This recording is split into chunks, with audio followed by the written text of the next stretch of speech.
ஓம் அகத்தீஷாய நமக. குருவே சரணம், குருவே துணை. ஐயா வணக்கம். உங்க பேரு, நீங்க எந்த ஊர்ல இருந்து வந்திருக்கீங்க? வணக்கம், என் பேர் எல்ஆர் விஜயகுமார். உடுமலைப்பேட்டை, திருப்பூர் டிஸ்ட்ரிக்ட்லேருந்து வந்திருக்கோம். சரிங்க. என்ன நினைச்சீங்க வந்தீங்க? எப்படி நல்லா பாக்குறாங்களா?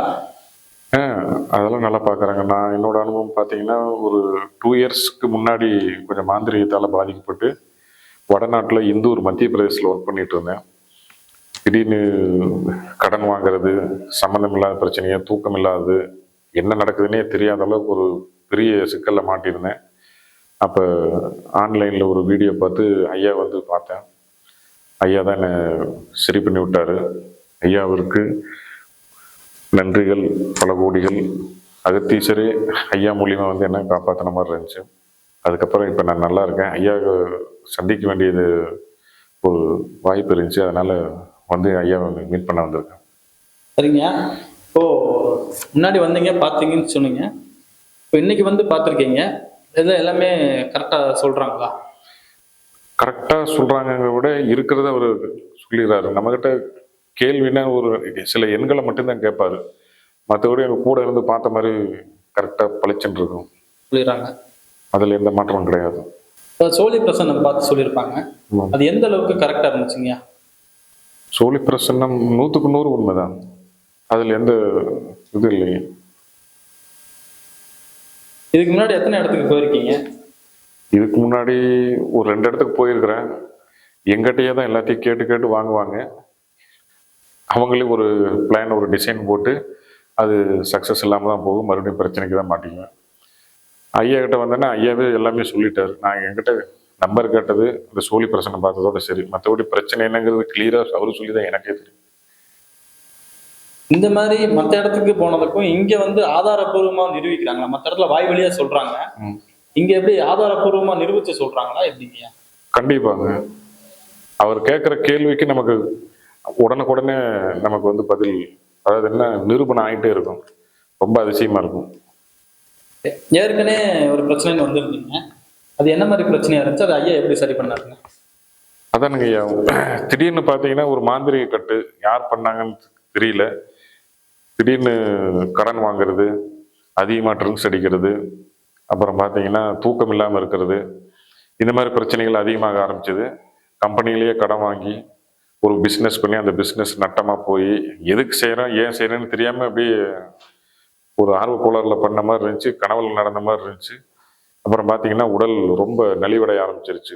தூக்கம் இல்லாதனால ரொம்ப சிக்கலாகி கிட்டத்தட்ட இன்னும் கொஞ்சம் காலகட்டம் போயிருந்ததுன்னா ஒன்றும் பைத்தியம் பிடிச்சிருக்கும், இல்லை நாம் மரணத்தை தழுவி இருக்கணும். அந்த மாதிரி சுச்சுவேஷனில் தான் வந்தேன். ஐயா கிட்ட வந்ததுக்கப்புறம் ஐயா சில பூஜைகள் செய்து தாயத்தை கொடுத்து ஒரு 6 மாதத்தில் பரிபூர்ண குணமடைஞ்சு, நான் இது ஒரு 18 வருஷமாக வடநாட்டில் தான் வேலை செஞ்சுட்டு இருந்தேன். ஆனால் ஐயாவோட ஆசீர்வாதம் எனக்கு லோக்கல்லையே பக்கத்துலேயே வேலை கிடைச்சி இப்போ நான் நிம்மதியாக இருக்கேன். உங்களோட பர்சனல் எக்ஸ்பீரியன்ஸ் சொல்லியிருக்கீங்க. வடநாட்டில் ஒர்க் பண்ணீங்க, இதெல்லாம் சொல்லிருங்க. அங்கேருந்து இங்கே வந்து இப்போ தொழில் ஆரம்பித்து நல்லபடியாக முன்னேற்றமாக இருக்குன்றது. இதனால் நீங்கள் மக்களுக்கு என்ன சொல்ல விரும்புகிறீங்க? போலியான இந்த யூடியூப்ல இருக்கிற இல்லை அக்கம் பக்கத்தில் இருக்கிறவங்களெல்லாம் நம்பி ஏமாறாம, நீங்கள் ஒரு முறை உங்களுக்கு ஏதாவது பிரச்சனை இருந்துச்சுன்னா அந்த கான்டாக்ட் நம்பருக்கு கொடுப்பாங்க. அதில் கான்டாக்ட் பண்ணிவிட்டு ஒரு முறை வந்து நீங்கள் கன்சல்டன்ட் பாருங்கள். உங்களுக்கு ஆதாரபூர்வமாக நம்பிக்கை வந்தால் மட்டும் மேற்கொண்டு செய்யுங்க. கண்டிப்பாக ஆச்சரியங்கள் நடக்கும். உங்கள் வாழ்வும் மாறும், ஃப்யூச்சரும் நல்லாயிருக்கும். சரிங்க. உங்களோட எக்ஸ்பீரியன்ஸை கொஞ்சம் பகிர்ந்துக்கிட்டதுக்கு ரொம்ப நன்றி. அகஸ்தியரால் இன்னும் நீங்கள் மேலும் மேலும் அடுத்தடுத்தபடியாக இது பண்ணணும்னு நானும் அகஸ்தியரை வேண்டிக்கிறேன். நன்றிங்க ஐயா. நன்றிங்க ஐயா. வணக்கம். வணக்கம். உங்கள் பேர், எந்த ஊர்லேருந்து இங்கே வந்திருக்கீங்க? என் பேர் ராம்குமார். நான் பெங்களூர்லேருந்து வரேன். சரிங்க. ஸோ எனக்கு வந்து கொஞ்சம் வருஷமாகவே இந்த செய்வின பாதிப்பு இருந்தது. மற்றவங்களால நிறைய தொல்லை இருந்தது. ஓகே. ஸோ அந்த தொல்லையினால எனக்கு தொழில் நஷ்டமாகி, குடும்பத்தில் பல பிரச்சனையாகி, தொழிலெலாம் மூட வேண்டிய நிலைமையாச்சுது. எக்கச்சக்கமாக கடன் சேர்ந்தது. ஸோ அந்த பிரச்சனைக்காக நான் தீர்வு தேடிட்டு இருக்கும்போது ஜோதி பீடம் பற்றி யூடியூப்பில் வீடியோ பார்த்தேன். ஸோ அப்போது குருஜியோட வீடியோ நிறைய பார்த்து அவர் மேலே ஒரு நம்பிக்கை வந்து நான் பார்க்குறதுக்காக வந்திருந்தேன் ஒரு 6 மாதத்துக்கு முன்னாடி. ஸோ குருஜி வந்து அப்போ சோழி பிரசன்னம் பார்த்து எனக்கு காரிய தடை இருக்கிறது, இந்த செய்வின பிரச்சனை இருக்கிறத பற்றி சொன்னார். ஸோ அவர் சொன்ன பூஜையை நான் பண்ணியிருந்தேன்.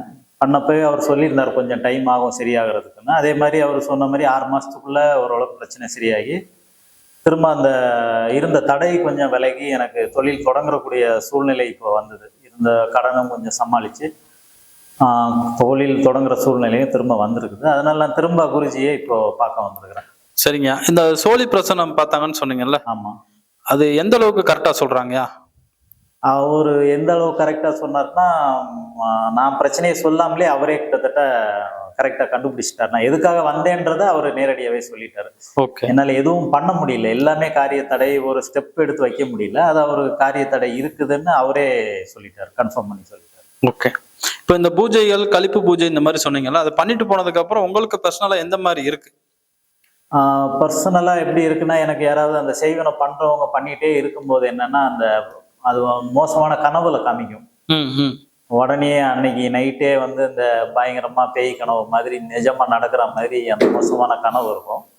ஸோ அந்த பூஜை பண்ணிட்டு போனதுலேருந்து அதோட அந்த வீரியம் குறைய ஆரம்பிச்சுது. இன்னொன்று இப்போ சமீபமாக ஒரு 2-3 மாசமா அந்த அவங்க பண்ணாங்கன்னா நைட்டு முழிப்பு வரும், ஆனால் எந்த கனவும் வராது, பாதிப்பும் இல்லை. பாதிப்புலேருந்து ஃபுல்லாக வெளியே வந்த மாதிரி இருக்குது. அது நான் எனக்கே ஃபீல் ஆகுது உடம்புலேயே. ஓகேங்க. இப்போ உங்களோட எக்ஸ்பீரியன்ஸ் சொன்னீங்க. ஆமாம். இது மக்களுக்கு நீங்கள் என்ன சொல்ல விரும்புறீங்க? மக்களுக்கு நான் என்ன சொல்கிறேன்னா, நீங்கள் ஒரு குருஜி மோகன் குருஜியை வந்து நீங்கள் பார்க்கலாம். பிரச்சனை இருந்ததுன்னா அவர் பிரச்சனை இருக்குன்னு அப்படியே ஓப்பனாக ஸ்ட்ரைட்டாக சொல்லிடுவார். அதுக்கு என்ன தீர்வு சொன்னாருனாலும் நீங்கள் கஷ்டப்பட்டாவது அதை பண்ணி தீர்வு அடைஞ்சுக்கோங்க. சொல்கிறேன். நான் அப்போ அந்த பூஜை பண்ணும்போது எனக்கு பூஜைக்கு தாயத்து, அந்த பாதுகாப்புக்காக தாயத்து, அப்புறம் வாழை பரமேஸ்வரி தகடு கொடுத்துருந்தாங்க அந்த டைமில். ஸோ தகடு கொடுத்தது நான் பூஜையை முடிச்சுட்டு ரெகுலராக வீட்டில் வந்து காலையில் பூஜை பண்ணிவிடுவேன். டெய்லி பண்ணாட்டியும் முடிகிறப்பெல்லாம் காலையிலேயே சாமிக்கு ஏதாவது ஒரு சின்ன ஸ்வீட்டு பிரசாதம் ஏதாவது வச்சு வாழை பரமேஸ்வரி பூஜை பண்ணிட்டு இருந்தேன். நான் பூஜை பண்ணி ஆரம்பித்து 1 மாசத்துல எனக்கு வந்து நைட்டு ஒரு நாள் தூக்கத்தில் ரூமுக்கு வெளியே யாரோ பேசிகிட்டு இருக்கிற மாதிரி சத்தம் கேட்டது. நான் அந்த கனவுலேயே அப்படியே எந்திரிச்சு போய் கதவை திறந்து பார்க்கும்போது ஒரு சின்ன பொண்ணு, அந்த வாழை பரமேஸ்வரி, அந்த பாலசுந்தரி, அந்த 13-14 வயசுல ஒரு பொண்ணு கதவுக்கு வெளியே நிற்கிற மாதிரி பார்த்தேன். ஸோ அது நான் அந்த தூக்கத்தில் நான் பயந்து போய் முழிச்சிட்டேன். ஆனால் அது சாமியே வந்த மாதிரி தான் நான் நினைக்கிறேன். அதுலேருந்து எனக்கு கஷ்டங்கள்லாம் கொஞ்சம் குறைய ஆரம்பிச்சது. குறைஞ்சி எனக்கு அப்புறம் இந்த செய்வின பிரச்சனைகளும் எல்லாம் சரி ஆயிடுச்சு. இப்போ ஃபுல்லாகவே ஓரளவுக்கு சரி ஆயிடுச்சு. ஆமாம். நான் ரொம்ப பெரிய பூஜை பண்ணலை. சாதாரணமாக ஒரு ஸ்வீட்டு இல்லை ஏதாவது ஒரு பிரசாதம் மாதிரி வச்சு, வாழைப்பழமோ ஏதாவது ஒரு பிரசாதம் வச்சு விளக்கேற்றி விபூதி காமிச்சு சாதாரணமாக தான் கும்பிட்றேன். ஸோ அதுலேயே எனக்கு நல்ல பலன் கிடைச்சிது சாமிக்கு கும்பிட்றது. இப்போது நான் அதை கண்டினியூ பண்ணிகிட்டு இருக்கிறேன். அது ஒரு வரப்பிரசாதமாகவே நான் எடுத்து அதை சாமி கும்பிட்டுட்டு இருக்கிறேன். ஏன்னா அது என் கஷ்டத்தை போக்கி இருக்குது. ஓரளவுக்கு நான் என் கஷ்டத்தை விட்டு வெளியே வந்திருக்கிறேன். இப்போ அடுத்த லெவல் இதை தாண்டி போகணும் அப்படின்றதுக்காக தான் நான் திரும்ப குருஜியும் பார்க்க வந்திருக்கிறேன்.